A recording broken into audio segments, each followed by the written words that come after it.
This is the One Shot Growth Podcast. No fluff, real business. Hosted by Daniel Radabaugh and Derek Boyd, where business, mindset, and real life collide through real conversations, real experiences, and figuring it out together. If you're building, learning, and figuring it out too, you're in the right place. Hey guys, welcome to the One Shot Growth Podcast.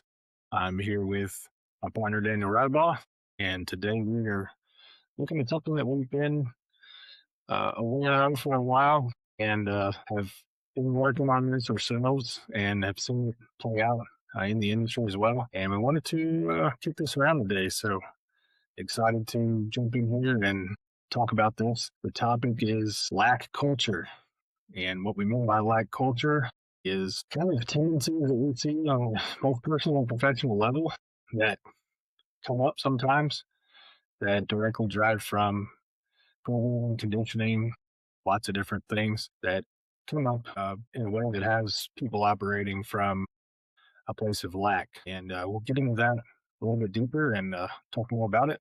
We're excited for you to be here with us. Yeah. So let's talk more about that, Derek. Lack culture. What does that look like from a business standpoint? And then what does that look like from a personal standpoint? Yeah, to me, it's interesting to look at how the two relate because, as we know, they're really one and the same. Personal is personal, but when you step into their professional space, it's all people driven, right? So you're not going to get away from it really.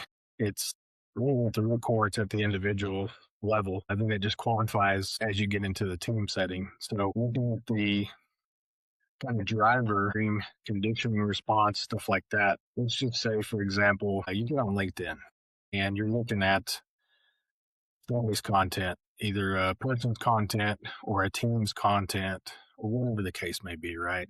And as soon as you visualize that content, what is the very first thing that comes to mind in response to that? Is it a positive, kind of celebratory, good for them type of mood, or is it more of a grumble, yeah, whatever, maybe it's even worse than that, dismissive, things like that? And it's happened to everybody, right? We've had to look through this ourselves where you have to look at that, what's behind the mask, so to speak, and what drives this stuff. Where does it come from? And I think we see this play out in the industry a lot, where if you look at people as a whole, and then those people turn into teams, it's really easy for the culture to be defined by what's not there. And super competitive landscape, obviously passionate about what they do and getting that accomplished. But when you look behind the scenes, kind of the puppeteer that's pulling the strings, if you will, it's kind of interesting to take a look at this and see what's the default response in any place, not just LinkedIn, look at the content. Maybe it's hearing something on the radio, interacting with people in the middle. What's the default response? The lack pattern seems to be real prevalent in everything that we do. So we just wanted to kind of kick that around, take a look at it. Yeah. I mean, it's really easy to get in that mindset. And you and I talk a lot about drift. It's when your management team is looking at what's going on out in the field, what you're not looking at the personnel side of things, and your employees in turn, what happens, right? They start looking at it going, well, what's back in it for me? When you're talking to your employees and you're having your meetings and you're beating them down and you're not performing, you're not doing this, you're not doing that, it's real easy for your employees to come back and just say, well, you're not doing this for me. Looking at the businesses that we've worked with, we're seeing it a lot. And a lot of it is just framing. It's the way you speak to your employees. It's how you present data and information back to your employees and being able to say, it's not that we're not doing well. It's that we only want to do better. So how do we do that for better words, we're not doing that from a lack culture. We're doing that from a forward thinking and a positive culture. When I have meetings with employees and we sit there and go, hey, we need to improve in this area, I don't present it that way. I go, hey, great job, guys. This is exactly how we should be doing things. I've got a couple areas that I think we can improve on, I want to get your buy-in. I want to get your impact, and let's figure out this culture and figure out this way to move into the next level together. I think it's really interesting to kind of zoom out and look at a bird's eye view. If you take an org chart and the people that make up that org chart, and you were to kind of separate the individual from the role and the title, and you pull it back to the people side, everybody is, we're all humans, right? And a lot of what we've been interested in looking at is where do patterns of operating from unmet needs come from? And what does that mean? It's pretty easy to pinpoint where someone's struggling or where they're latching out or being frustrated if you look at it through the lens of, say, Maslow's hierarchy, where you can go to that kind of pyramid. If you're not familiar, feel free to look it up. It's a super valuable tool. And what that does is it kind of shows some different tier layers of what a human needs to feel like their needs are getting met. So regardless of what position they sit at and where they're at in the org chart and their role, they're still a human who's operating from, are they getting their needs met or not?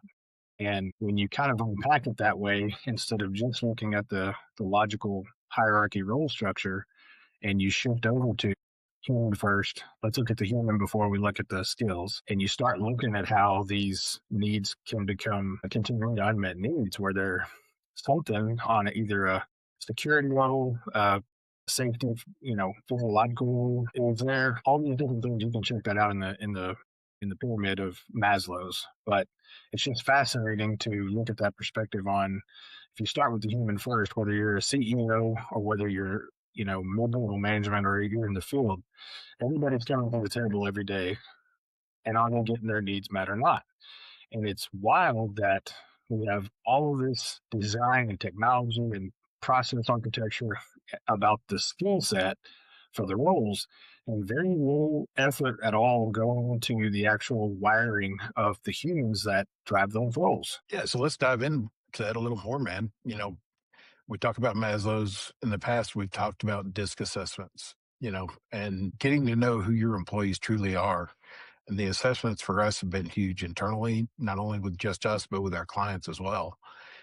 One of the ones that we have started integrating into our plans and our operations and even our customer interactions has been one called Pigment. It's been a game changer for us. And, we have figured out a way to take Pigment along with other assessments that we use and really put them together and paint the picture of how can I communicate with my employees? How can I receive information from my employees because of who they are? I need to understand that they speak in a certain tone and they present information in a certain tone just as much as how do they receive information from me. What can I do to help improve their day-to-day lives? Do they want just touch points? Do they want in-depth conversations? Do they read an SOP and understand it? Or do I need to do hands-on training with them?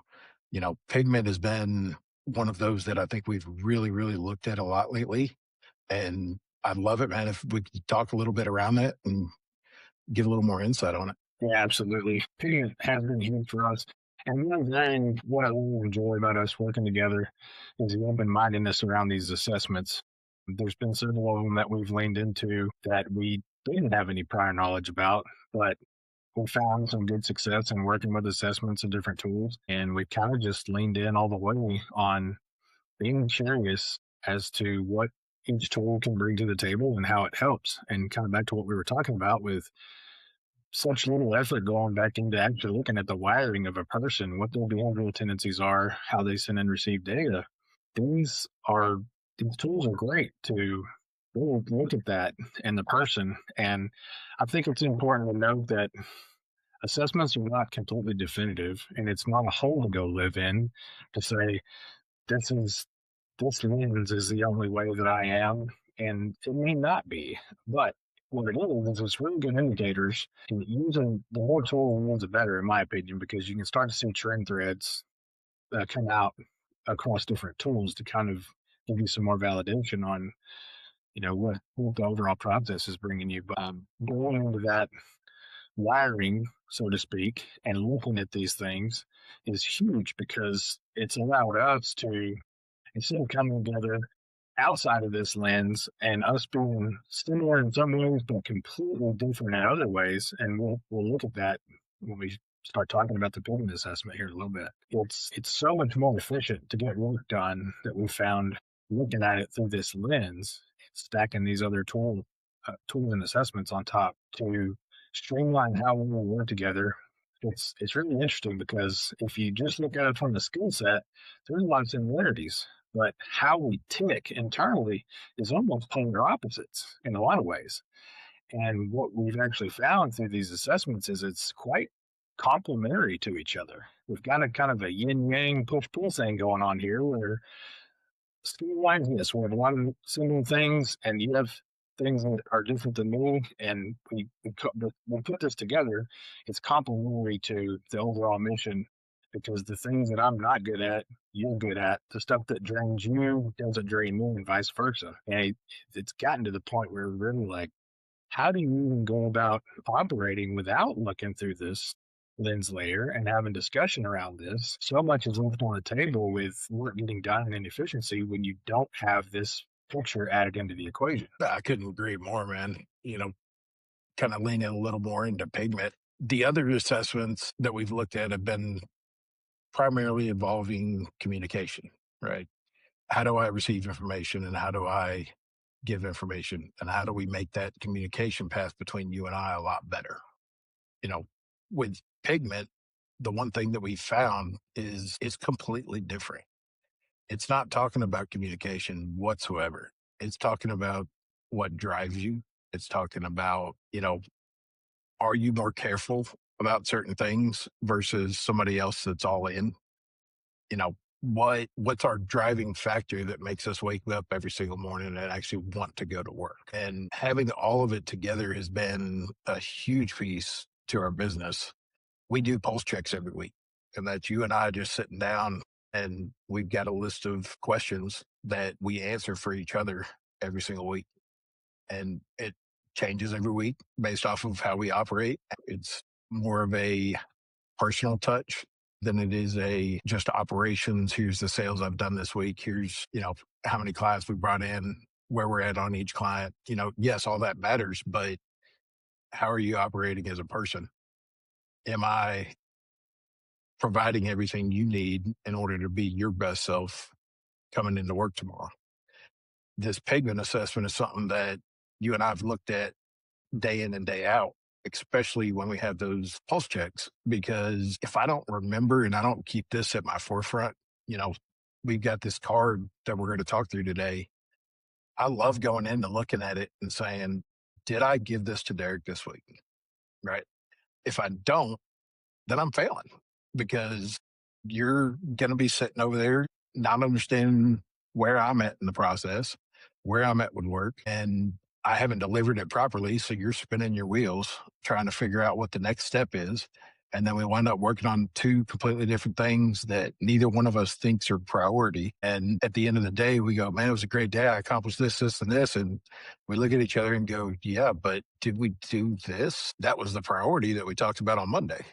And we didn't have communication, and we didn't think about how to present it to each other and think about how each other's operate. I'm a go, go, go all the time guy. I just start building. And if I don't loop you in and give you a chance to bump check, take a look at the big picture and make sure that I'm not veering off or drifting to an area that we shouldn't be, then you feel left out. And your natural reaction is to go, Daniel, well, this is wrong.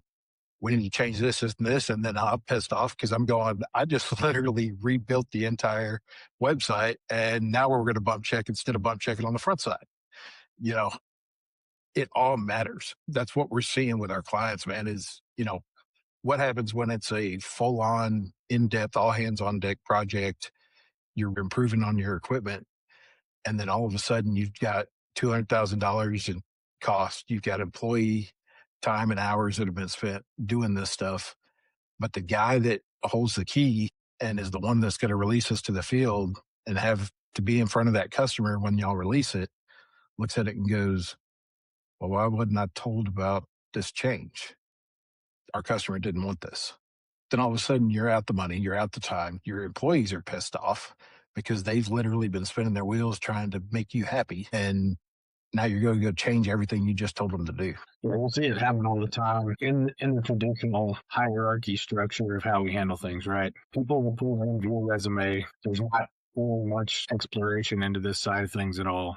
And they probably have a good amount of experience. Maybe they work several places and they're coming in to a role with that experience, right? And meanwhile, with no look into these strengths and styles and how they operate, you're supposed to just mush everybody together into a pot that are all wired to send and receive information differently, and their kind of looking glass, if you will, of how they see the world could be drastically different. So what has the higher likelihood of success?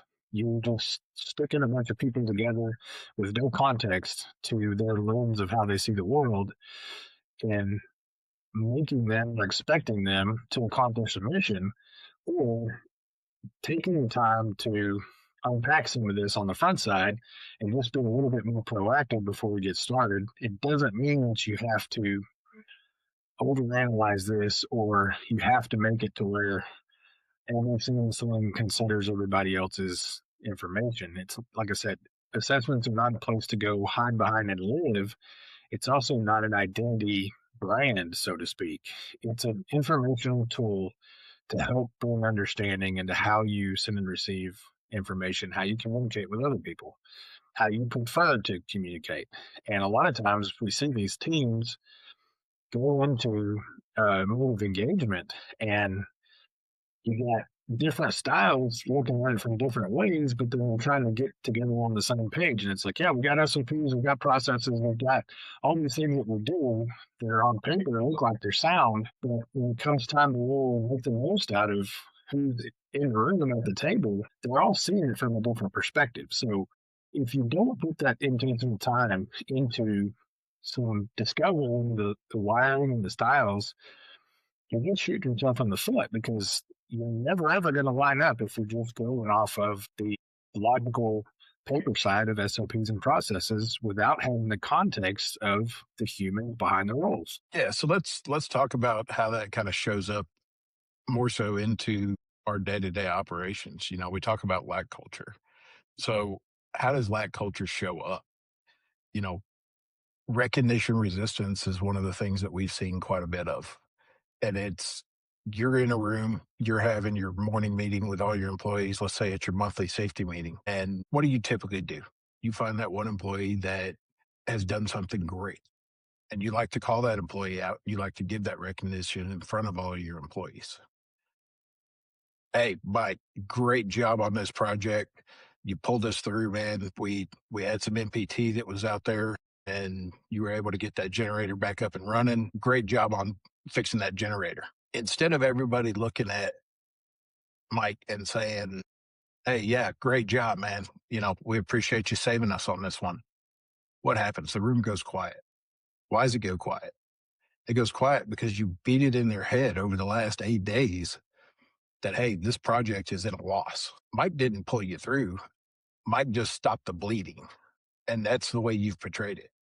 You know, instead of every day showing up and saying, hey, guys, I know it's been a rough day. We've got to keep pushing forward. I need your input. How do we make this better? Maybe one of these employees told you Mike should have been out there working on that generator 6 days ago, but you're too in your head and you're beating up your employees on everything that they've got. It can become such a toxic relationship between you and your employees in doing it this way. It's stepping back and really looking at, again, that how do your employees receive that information and what can you do to help boost them up? Yeah, that's a good point. We see it all too often, unfortunately, in the industry and in our personal lives too. When someone finally gets the recognition that they deserve, it goes kind of ties back to those unmet needs, right? We don't have kind of culturally, we've never really had the luxury of having an environment where praise even feels comfortable being put out there, because when you look at like calling it praise, it feels uncomfortable for a lot of people, and they say that's not what this is. That's not what the patch is. If you want praise, uh, go work somewhere else and, do stuff that's soft and all this other stuff. And even the fact that we've built ourselves into a system that it doesn't create that opportunity, we're leaving so much on the table with, I think, the culture and what's ended up playing out over the years has brought us to a point where we're realizing it doesn't work. If you want to go paper only and judge every mission success by dollar value and SOP compliance, it's still not going to be as effective as taking just a little bit of time to look behind the curtain and actually find out what makes each person on that team tick, what do they value, what's important to them. Then it becomes more of a collaborative process where you can still have the structural flow of who is taking charge and who's complimenting and all that, but at least you have a little bit more perspective on, okay, when this person in each role receives information feedback from the field, this guy's not doing very well.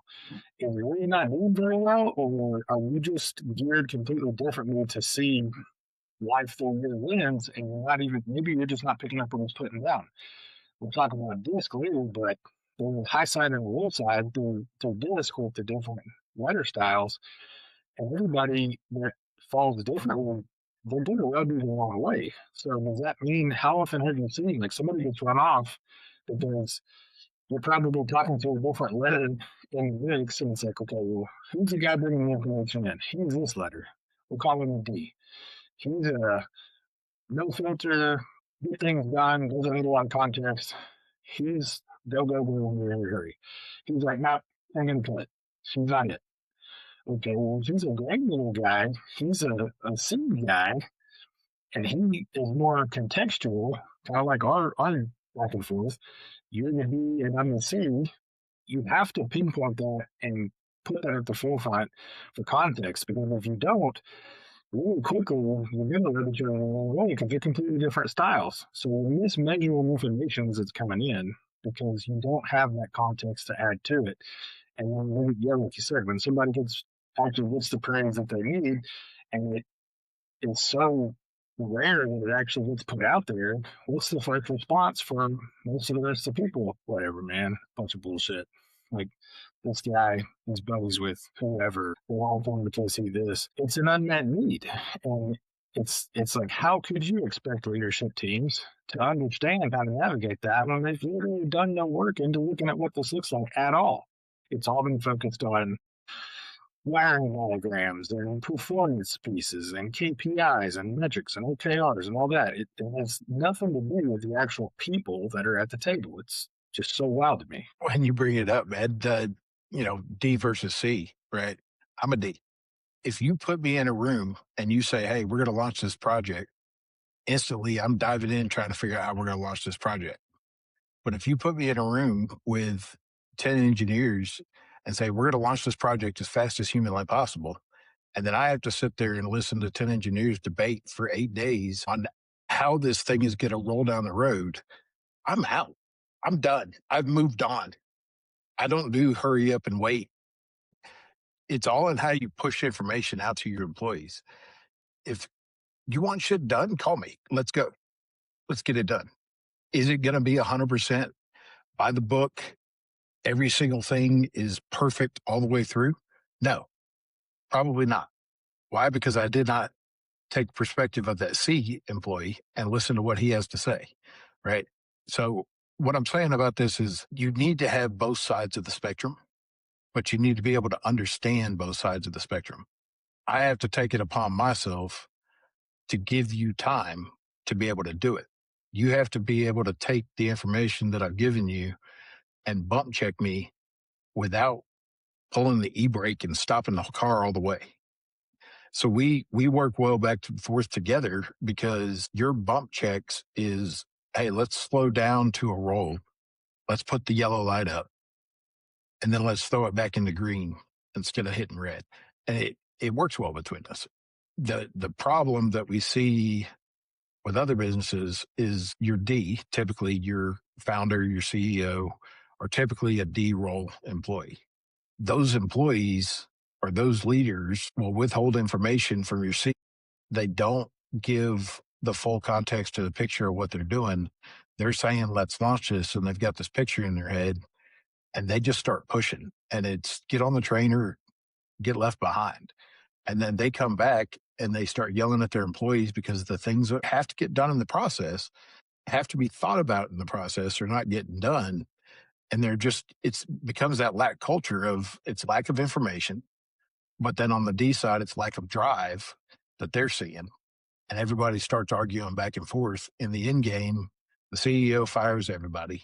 The project gets delayed even further because all he had to do was literally look, stop, and go, I need to give these employees time to get their input and make sure they understand the full picture.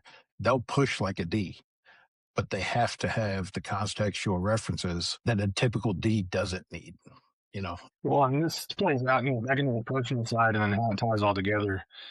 This plays out all the time, even in any relationship, right? Because what ends up happening, unintentionally or not, suppress the natural style and wiring of who a person is and how they operate. What ends up happening over time? The longer they're suppressed is the more frustrated they get. And it kind of ties back into those unmet needs as well. You're constantly working inside of a team structure where you don't feel like you're getting to share your strengths, operate at the level that you're wired to. You're not giving consideration for the areas that you bring value to. You're just going to get frustrated and pissed off. And you see this play out with the amount of how many relationships fail and either friendships or partnerships or whatever. This whole thing of suppression just comes from being misunderstanding. You could very easily just look through a couple of different lenses to get perspective and context that allows a person to feel like they're a part of something and looking at their values, what's important to them in their life. What are some things that they, how do you look at a whole team that's completely different? All the people are completely different. If you want to get them engaged, start here and go look at what that looks like. If you don't, and you just shift it to a process, people are every day just getting more and more frustrated because they're suppressed. They're suppressed in who they are, how they operate, what makes them who they are. And trying to plug into this formula that's like, basically, we don't care. We don't care who you are, how you operate, even though that's your natural wiring. Don't be who you are is what we're asking you to do. And just follow SOP, get the job done. Even though you see it completely differently from everybody else at the table. Just suppress who you are and play the game and shut it off and go home. And we've seen that play out in other structures as well.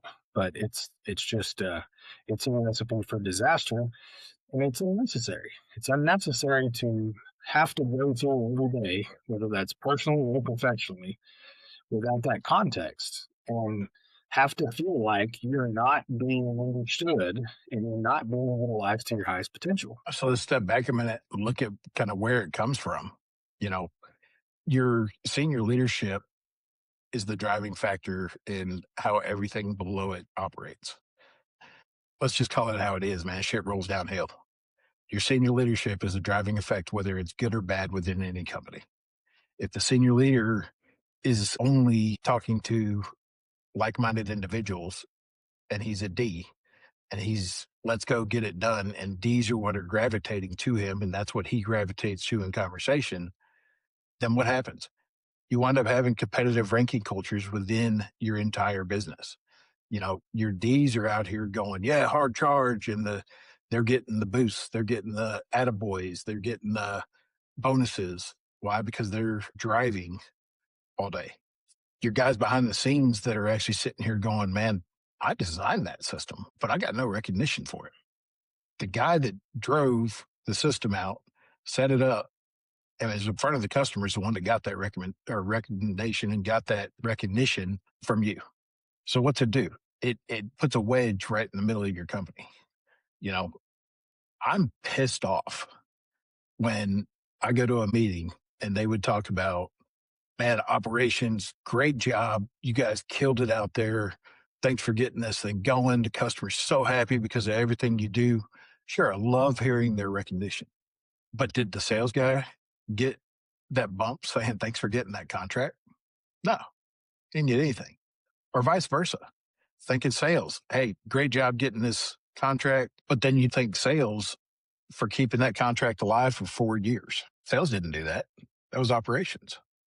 So Spreading the wealth, I think, is one of the big driving factors in keeping a business unified. What those letters mean for the audience that haven't done these assessments, but understanding how each one works as a senior leader it's a valuable tool. Yeah, and what you're saying about competitive ranking cultures, let's just take it back to the playground, man. I mean, when we're young and we're kind of grouping up, drawing straws, you know, how easy is it for people to gravitate towards each other? And not all of them are just, it's not all directly derivative of their styles and their wiring. It's not saying that there's not cross compatibility, but how easy is it inside of these structures to have people who just kind of mesh together well and they hit it off from the jump? Likely they're the same style or similar. If they're polar opposites on the spectrum, they probably rub each other a little bit differently, maybe even piss each other off. So looking through that lens, it it depends on who you have driving, right? Like you said, if the leadership structure in of itself has no context for everybody that's in the tree, and then they're trying to figure out how to steer people that are not like them, it would be easier for them to relate to the ones that aren't like them versus not. And then you start really pissing people off because, like you said, they're not getting the recognition that they deserve. It's not a collaborative, unified team approach. It turns into more of like a ranking. So let's dive into what it actually costs the business when we have that lack culture. You know, we've talked about how it actually unfolds. We've talked about the employees and not being able to communicate with one another. We've talked about the lack culture and everybody operating from that defensive mode within the business. But what's it actually cost the business? It costs you retention levels.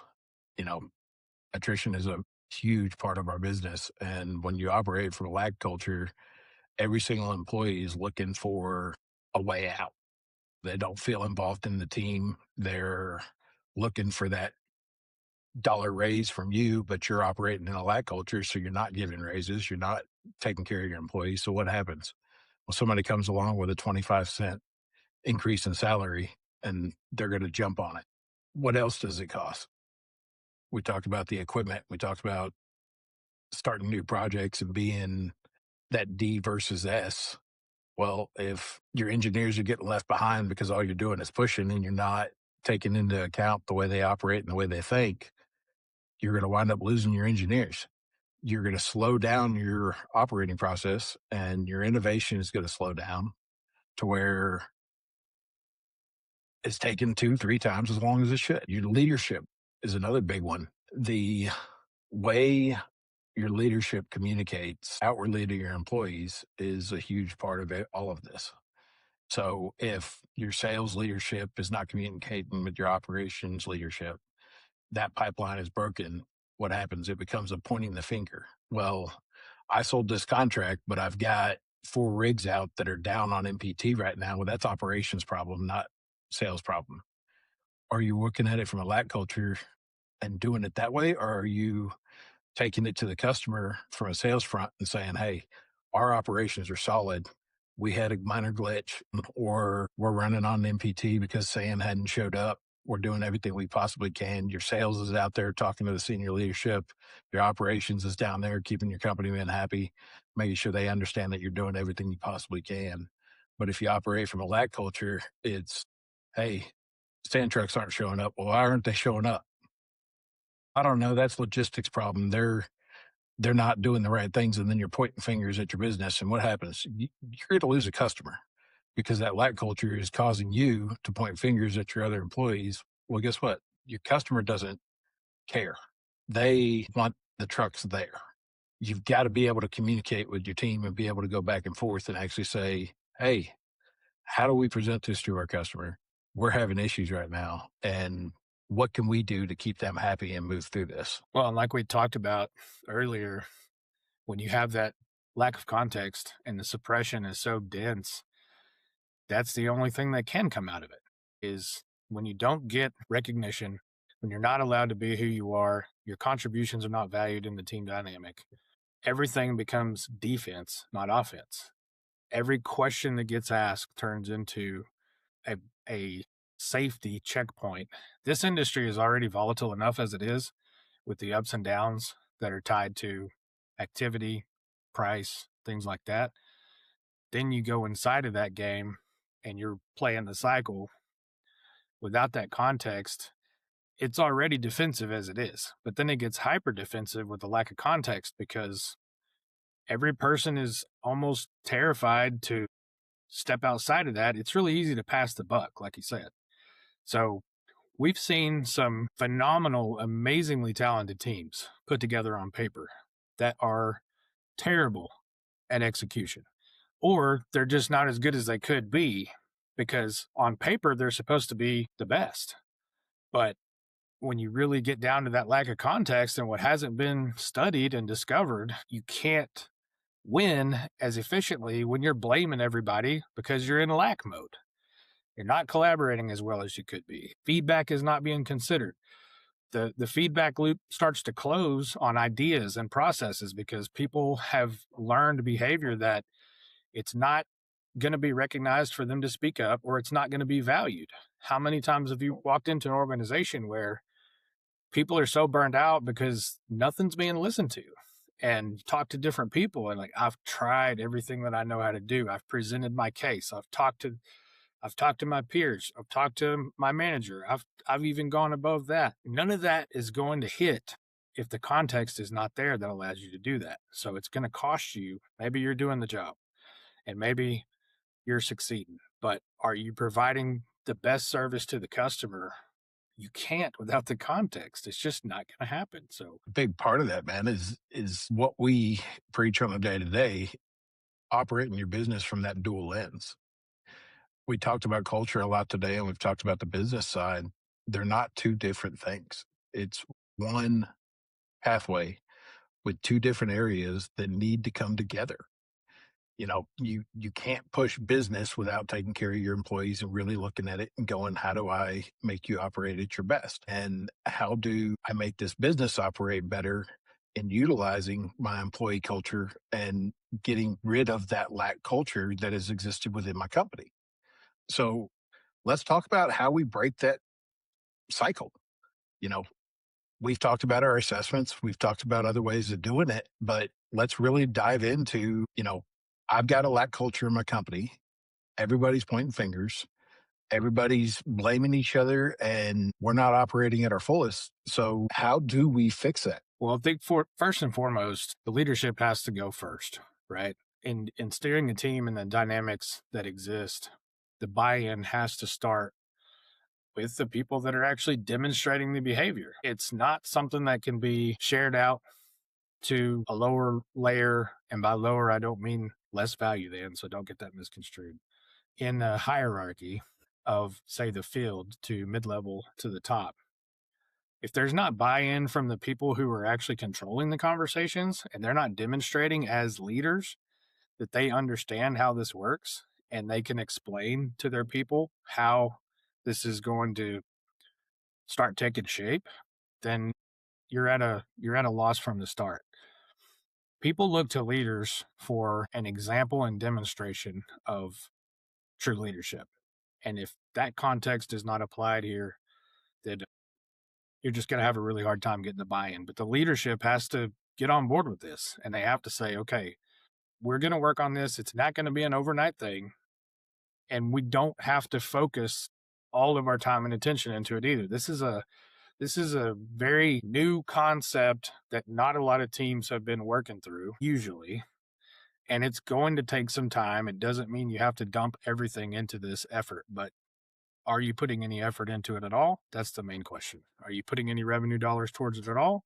That's the main question. It's a process. So let's look at it from this perspective, man. If I'm an employee and I see somebody acting unsafe and I bring it to my leadership, what happens? Well, the leadership looks at it. The leadership thanks the employee for bringing it to the attention. And hopefully the leadership goes out there and they fix this problem. So we operate from this stop work mentality where if any employee sees something going wrong in the business, they can speak up. That needs to be applied here too. So when you operate in a lack culture, people don't speak up. People don't communicate. when they do communicate, they're doing it in a shaming method to where they're talking, hey, so and so is doing something. And it's more that I'm going to rat this person out because I don't agree with them because I'm operating in that lack culture. So, how do we fix that? Well, you fix that by implementing that stop work authority into your everyday culture, not just on a safety aspect, but on a culture aspect, on a business operational aspect. And you tell your employees, look, it's safe to speak up. Hey, you guys left me behind on this. I noticed that we were having problems with this equipment and I had a solution, but you never let me have the input to be able to go, hey, we're using the wrong batteries on this. We're using the wrong PLCs. We've got our wiring mixed up. We've got logistical issues. You need to have the field calling trucks versus having a logistics guy that has no idea what's going on out in the field operating. We've got to be able to have those talks and allow everybody to speak up because that CEO, that founder, what happens? He becomes the bottleneck and he's the one making the decisions all the time, especially in small businesses, where he doesn't establish that structure of you can speak up. I hired you to do a job. I hired you to help benefit this company. If you want a bunch of pencil pushers that are going to sit there and just do their day-to-day jobs that are on paper, what that job description says, keep operating in that lack culture. But if you want employees that actually think outside the box, truly get behind your company, and can look at it and go, hey, I see improvements here, here, and here. Let's have a conversation about those. You've got to get rid of that shameful mentality within your employees. Well, I like what you said about making the clear structure definitive. Something that we learned in our efforts in growing this and working on this together with ourselves and our team. Everybody has usually Monday meetings, right? Maybe they have a Monday, Wednesday, Friday. Maybe they have a Monday, Friday, whatever the normal flow is. Those are usually almost always specifically focused on skills, tasks, and outcomes, right? So if you're going to put that much time into review, but you're not putting any time at all into context for this other side with the human wiring, the touch points, we figured out our bubble point was about 6 months with no system in place to allow us to do a pulse check and touch on these things. We don't dwell on it. We don't make it bigger than it has to be. Sometimes it takes longer than others, but with no system in place, after about 6 months, the small things turned into big things that led to an explosive disruption when the suppression could not be contained anymore. And that's going to look different for everybody, just depending on a wide range of factors. But with no system in place, that's going to come to a head at some point. And if you don't carve out time, intentional time, to put some effort into that other side of things, the human side, the wiring side, the understanding and relating side, that's going to come see you if you're only focused on the deliverables and the metrics and the SOPs and the processes. So we have found extreme benefit in having a section of our weekly pulse check before we hit go and talk anything about the business whatsoever. We start with the human side first. How are you doing, man? How's things in your world? Are you good?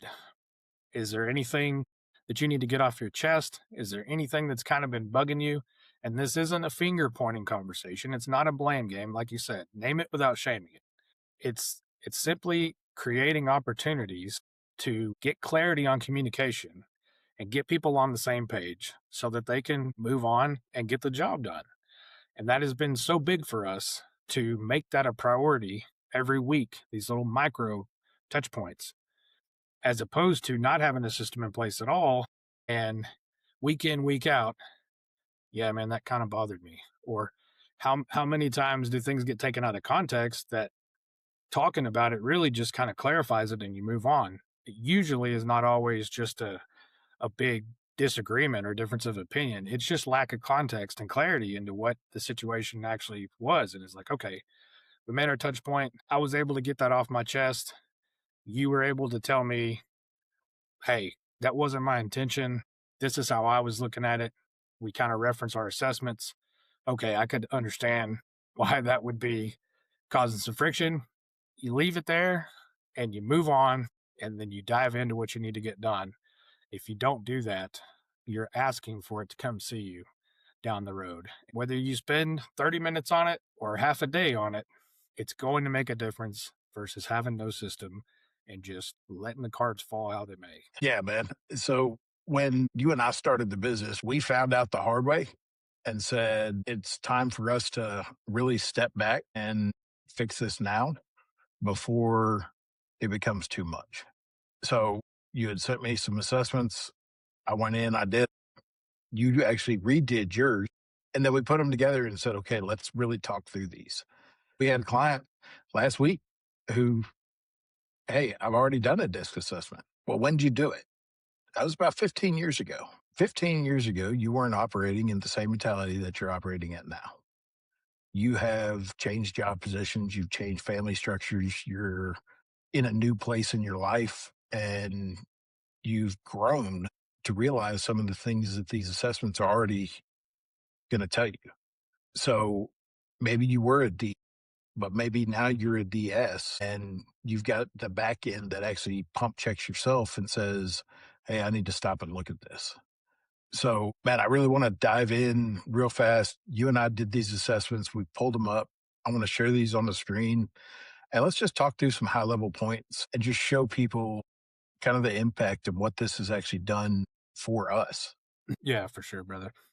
Yeah, so like you were saying, this has been absolutely instrumental in us being able to move forward and streamline our time efficiency. What this pigment assessment has done for us is it's got its unique way of capturing data. I think to me, it's super relatable. Other assessment tools do different things, but we've really come to like Pigment because it's kind of more career aligned with how you operate through that working lens. DISC is a highly valuable assessment we've done as well, and that's more of a behind the mask wiring. It shows you more about your personal self and how you send and receive information. But this tool has been huge for us, and just laying it alongside DISC and really working on how we go through those things. What we found valuable about Pigment is you notice the styles here at the top. I'm a pragmatist style, Daniel's an accelerator style. In layman's terms, he's the gas, I'm the brakes. And that's really what we've kind of figured out is our style, right? The cool thing about these assessments, like I said, the more you do, the more you start to see correlation between the tools that really kind of just confirms what the tools are saying. So in the DISC, he's a D driver with some I mixed in, but that accelerator style is pretty much directly overlaying his DISC D. And my pragmatist, more granular, strategical, deep dive aligns with my DISC CS precisionist, which we can get into DISC at another time or you check it out for yourself. It tells us a couple of different things about us. Starts at the top with our top strengths, and we're looking at these paired, so it's gonna read for yourself. All of your stuff's gonna be together. We just have these segmented out as we are looking comparatively. But you notice the top strengths here and what energizes you. So it's super helpful to go through these, and this kind of gives you a way to quantify the things that you're good at in the different categories. And when you start to talk about what you're good at and how this kind of comes out in day to day, it's really important to recognize these top strengths because obviously as you're navigating and discussing who's going to take what and what's a good consideration to keep in mind for where we might task this or even how they might work together. Going into the energizing part, what energizes you and drains you is huge to look at because those are probably going to be different for people that are different styles. And if you'll see here, we have things on our list that are complementary. Some things energize me that don't him and vice versa. And that's where you can really kind of start unlocking some stuff with exploration there in saying, okay, when it comes to this thing, this task, this project, this concept, whatever it's going to be, let's keep in mind that when we hit a burnout stage, because Daniel wants to keep driving as the accelerator, the pragmatist wants to slow down a little bit. Use that strategically to your advantage. And that doesn't mean I halt all progress either, but it's just to take into consideration that he's learned to pick up off of my style, that he can start to notice when I'm hitting that burnout point where it's like, hey, I'm fried, man. I gotta pump the brakes here. Gotta regroup, take a second to look at this. Whereas he's probably good to keep going, and vice versa. I have to realize by looking at these things that that's how he is built. And so I don't need to stop his momentum when he gets going and he's on one. There's three things up on the top. You got your style, your primary type, and your complement. And that kind of shows, we've got different styles. Pragmatist is a little bit more thorough, more pragmatic. Accelerator is let's get this done. Primary type for me, integrative, like you said. I want to work inside of a collaboration where we can integrate things. Your primary type's creative. So if you look at your style with accelerator with a primary type of creative, you want to go fast, go now, and you want to do all the things right now. And that comes easy to you. What's going to energize you is being in that mode, right? This is for you, juggling multiple things that need attention now. When we go look at the what drains us here in a little bit, it's going to be funny because we're almost polar opposites on what picks us up and what pulls us down. So we've had to learn how to use this information to really kind of find our groove. And it's not always the same. So for example, we kind of phase shift depending on what project and what task needs what, because sure, we would love to have all the time in the world to be able to sit down and have a back and forth volley for 2 or 3 hours, or as long as it needs to take, about how something should be framed out, what's the deliverable to the client. We love to have that back and forth where we can kind of look at each other's perspectives and kind of fine tune and dial it in. We don't always have that time luxury. So what do we do is, given that we have the context of what's there, sometimes we kind of phase shift and we say, hey, time's tight right now. So what's the smart way to do this? We need to focus on lift and getting this done. And the fastest way we achieve that is to let the driver hit the gas. And we're not deploying the parachute right now. This is not a time for us to be strategically cautious with what we're doing today. Maybe today's a sprint day.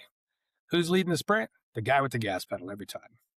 And I've learned to come in and just kind of compliment with some things that I see on the fly to fill in the gaps and say, okay, you're doing your thing. We're going. Don't forget this. Consider this. Maybe we think about this, but I've got to make sure that I don't overstep and slam the momentum brake, because if we do, then the car stops, it's disoriented, and it takes a little bit for you to be like, okay, I need to understand if I need to keep going or if this is something you're saying, just stop. And we've had to learn, working together, how to pretty much identify, okay, which mode are we operating in for what needs to be accomplished, and how do we pair those strengths to match up to the highest level. Like if you look at the top strengths, the actual skill set, we have some of the same strengths. So sure, we could both be in process architecture together, and we do. But when you're looking through the style, the primary type, and the complement, it's just things to take in perspective for context that really help us get on a better flow with each other. So moving on down the report here, and again, this is going to read different when you just have all your information top to bottom. These are stacked because we have both of ours together. After your strengths, you've got some potential friction points, what helps, and what drains you. And what I like about this report with the potential friction points is it just spells out pretty clearly, based on who you are and how you tick.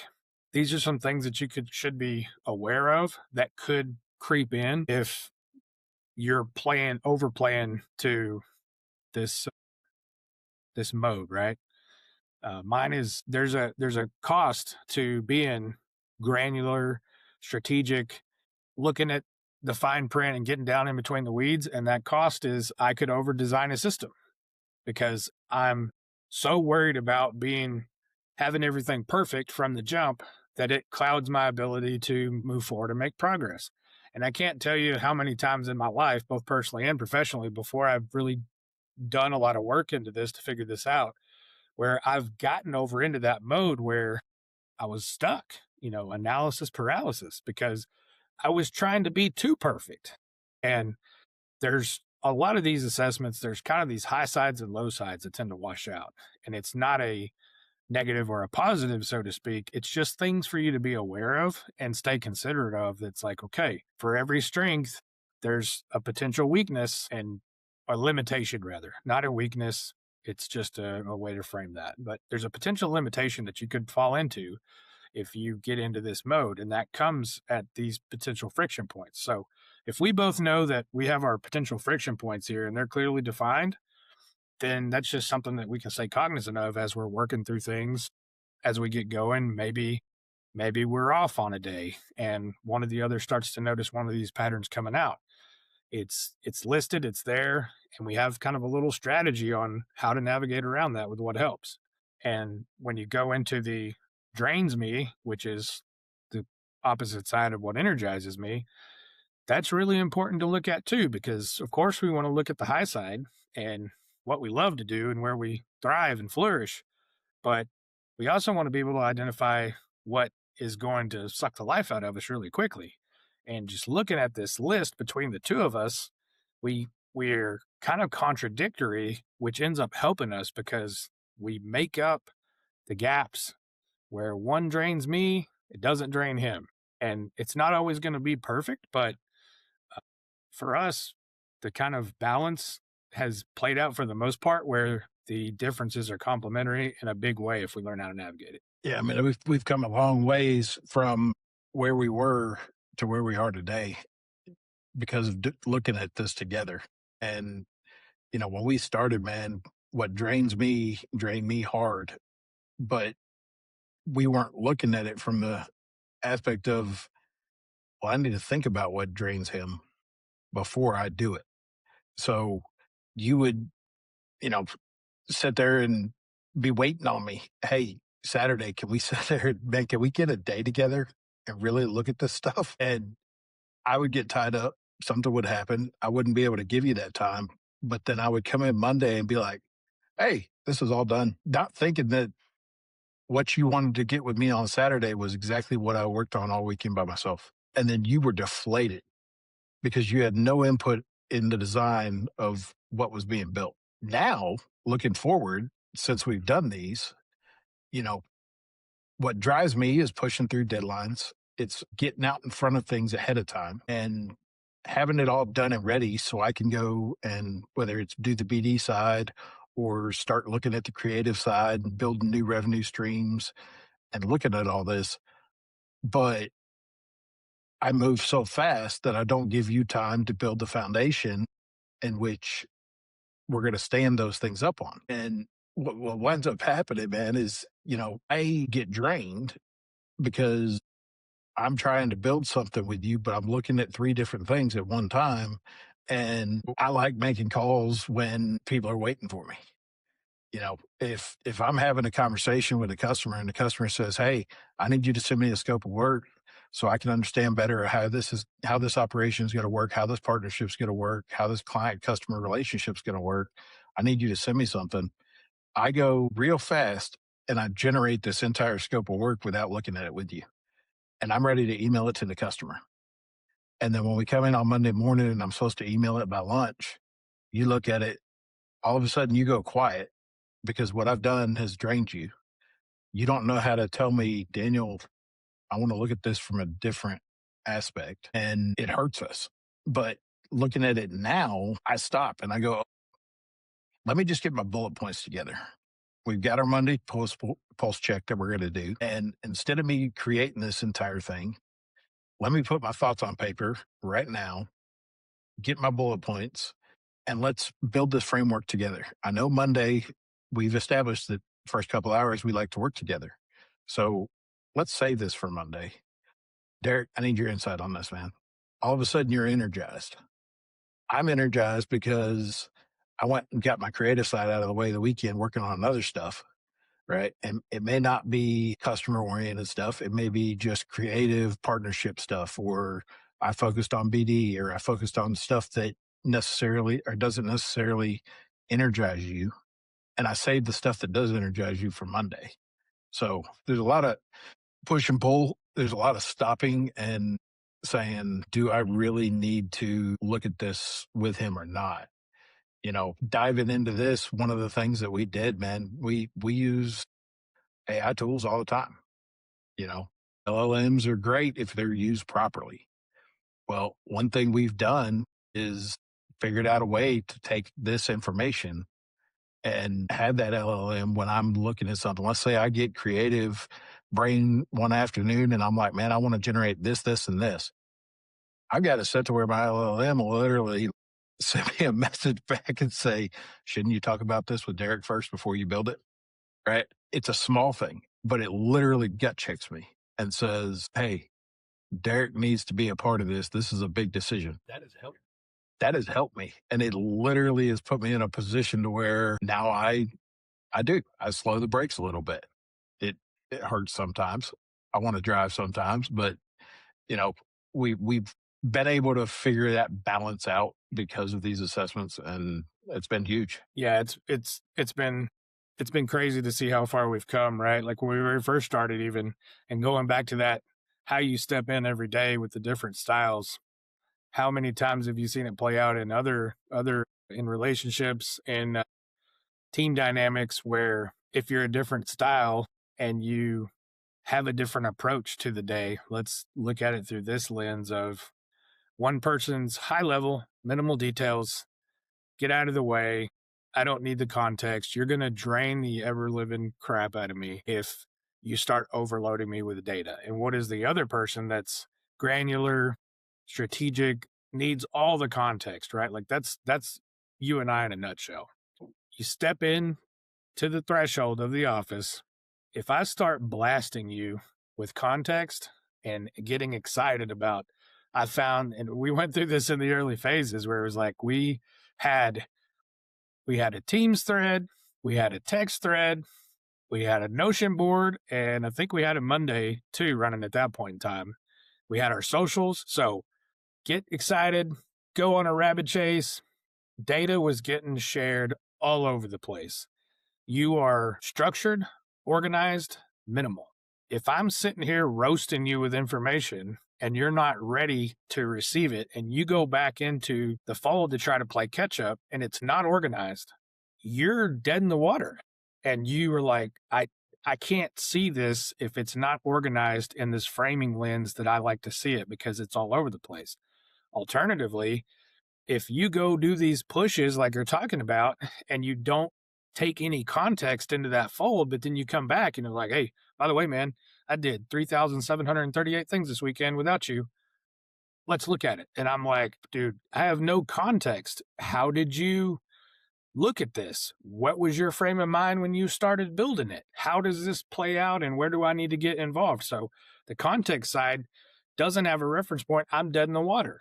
So we've learned, okay, there's an organizational structure that needs to happen to where we have this aligned with a sensible way that we can share information that it makes sense to both of us. I understand that over context is not your thing, and you understand that lack of context is not my thing. I have to have context and feedback. And it's been really amazing to see how this translates out into us working together more efficiently and us working with teams to help them accomplish the same thing. Yeah, I mean, we talked about the feedback portion of this, man. Looking at your assessment on the top and mine on the bottom, you have got to have feedback very, very often. You're constantly welcoming it. And it's small comments, hey, I got this done, or hey, did you get a chance to look at this? That nudge back to you saying, man, that was badass. Great job. 100%. Let's pull the trigger on this. Are you good 100% with what you presented to me? Yes. Okay. Let's drive, push. And then I go to work and I start pushing it. opposite side of that, right, is I want the feedback now. So I'm driving through this. I've taken what you've given me, right?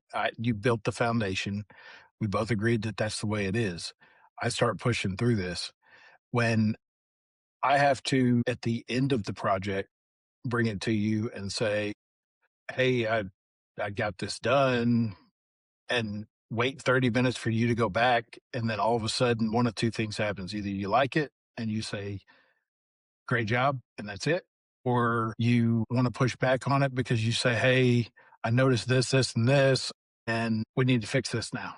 What do you think about this? Right? It doesn't give me the gratification that, hey, I'm on the right track doing what we agreed to do. So looking at these, the way I receive feedback, if I'm working on something, now you jump in there halfway through or a third of the way through and you say, hey, I just took a look at your project, man. Freaking you're on it. Keep pushing. Great. Love it.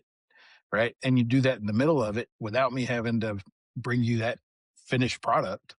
Now all of a sudden I feel energized and I've received that information differently. We've learned I can't come to you and say, man, I'm just going to get this done. Can't do it. Because what happens is I have not given you any feedback on the actual establishment of what you built, right? And like the actual product that you built. And you haven't had your justification. So you'll shut down on me if I don't. And next thing I know, hey man, what you working on? I'm still pissed off because you didn't acknowledge what the fuck I sent you 4 hours ago, And it's just figuring the feedback loop, I think, is the big piece, right? And understanding that, hey, for Derek, allow you to shape that vision before we start pushing on a product, allow you to be involved in the planning phase. It says it right here, right? You do not necessarily need to be as involved on the execution phase as I do, right? I like to push and I like to actually be hands-on with the project and get it out into the field. You want to be a part of the big picture and be a part of the establishment. And then maybe it's the SOPs that you're working on around this product while I'm building the product itself. And that's what energizes you. So just keeping that feedback loop, being able to say, hey man, like I'm not feeling like I'm a part of this as much as I should be. Yeah, I think it's really important to look at this feedback as a whole. And has the work been being done? Probably not. So is giving feedback even feeling natural most of the time inside of the personal and the professional structures? It's usually a skill that has to be kind of worked on, right? And leading from lack, like we talked about, with a limited amount of recognition and praise, where it's not normal for you to look from abundance instead of lack. Feedback feels critical. When you're on defense, everything is going to be taken as criticism usually. So the work here to shift out of lack and into the side of things where you're operating in that other mode is it's going to take some time to work through how to have these honest conversations without getting too bent out of shape about it. It's not the norm for us to say, yeah, we have these conversations all the time. It is for us now because we don't operate outside of this. We can't. We've realized that we can't operate outside of this without it coming back to bite us. So what that means is as this work is done, it's going to be tough. You're going to have hard conversations. And the difference between I'm pissed off, you screwed this up, that's terrible, and hey, let's put this back into perspective. Let's go back to the assessments. Let's go back to the styles, the wiring. Here's how this kind of played out for me, and I want to hear how it played out from you, and let's find the common ground and let's move on. That takes work to kind of condition feedback because a lot of times, like I said, we've been playing defense for most of our lives all the time on how to protect what's right for us. When somebody has something to say, usually any kind of criticism, any kind of critique can be viewed as like hard defense, right? We talked earlier about the finger pointing and the passing the buck. Of course, when you're operating out of lack and everything feels like criticism, you're gonna put a hard stop, you're gonna put your guard up, and you're gonna shift it to somewhere else. This will take time, and it is a skill set that has to be built and mastered over time. Simply because, as a collective, as a society, industry, personal, professional, doesn't matter. We have been used to playing defense for far too long. And to be able to get to the other side and have that communication improvement and to better ourselves, we have to have hard conversations with each other without it just decimating our relationships. And this layer of context helps you bring a lot of clarity to the equation without getting defensive about it. And so that's what we're wanted to show you here today. And we'll kind of get into a little bit more, like Daniel said, about how we're going about doing this if you are interested, but consider doing this work. It's going to be a process. It didn't happen overnight for us. We're still getting better at it. It's a process that we have to touch on all the time. But as we make those touch points, we're getting better and better at it. And I think you're going to see a lot of benefit out of looking at it. Yeah. So like Derek said, if you're struggling with communicating with your employees, you're starting to hit roadblocks because you're operating in that sense of lack within your business. Derek and I have put a couple things together we'd love to share with you. We'd invite you all to get on oneshotgrowth.com, give us some feedback. And we would invite some of you that really want to give this a go and try and look at your business and your personal life from that dual lens. More than happy to be a part of this and actually help you. Derek, you and I have been working on these, trying to figure out how to best impact the community. Tools out there to combine these assessments can provide great value to your business. If this is hit for you, please like, share, comment. We invite you to get on One Shot Growth and check out what we're doing out there. We've got some great things coming up over the next week, and we're going to be launching some products. So please follow us on LinkedIn. We're extremely excited for some community involvement, getting some feedback from you guys, and really putting these tools to the use that they're capable of doing. So thank you guys for joining. Please like, subscribe our podcast, share it with somebody else that would find impact from this.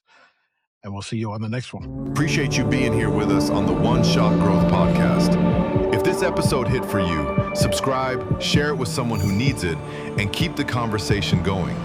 And if you want to see what we're building, head over to oneshotgrowth.com. We're just getting started. See you on the next one.